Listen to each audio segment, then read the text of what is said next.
आस्था से जुड़ा हुआ पर्व है। हमारे यहाँ एक कथानक जो जनमानस में व्याप्त है, यहाँ के अत्यंत प्रतापी राजा डलदेव, जिनका कि जौनपुर के शासक शेरशाह सुरती की बेटी से प्रेम प्रसंग होने के कारण दोनों लोगों में शत्रुता होने की वजह से इन दोनों में कई बार युद्ध हुआ और राजा डलदेव हमेशा ही जीतते रहे।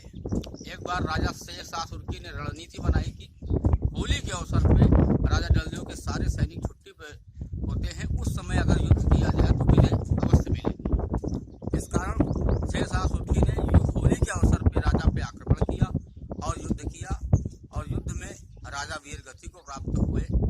और हम सबके अत्यंत प्रिय और प्रतापी राजा होने के कारण आज भी हम लोग उनका जो है 3 दिवस तक शोक मनाते हैं और चौथे दिवस हम लोग होली खेलते हैं। ये हमारे डलमऊ का इतिहास है। हमारा डलमऊ जो कि अत्यंत ही प्राचीन नगरी है, जिसका प्रारंभिक नाम दालभ्य क्षेत्र था, जो कि महर्षि दालभ्य जो पौराणिक महर्षि हैं दालभ्य जी, उनकी तपोभूमि होने के कारण ये दालभ्य क्षेत्र कहलाया। और बाद में राजा डलदेव के आने की वजह से जब राजा डलदेव का शासनकाल आया तो राजा डलदेव से ही इसका नाम दालभ्य क्षेत्र से बदलकर डलमऊ हो गया।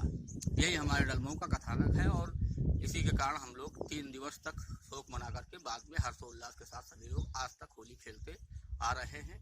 ये इतिहास लमसम 500-700 वर्ष पुराना है, जो हमने आपको बताया। राजा डलदेव थे जो वीर गति को प्राप्त हुए थे होली के दिन, क्योंकि ऐसा था कि जौनपुर के राजा शाह सरकी की बेटी से इन्होंने प्रेम विवाह कर लिया था।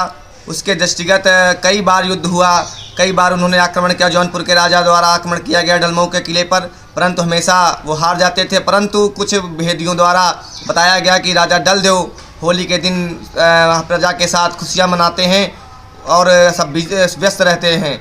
तो उसके दृष्टिगत शाह सरकी द्वारा महल पर आक्रमण कर दिया गया और राजा लड़ते लड़ते वीर गति को प्राप्त हुए।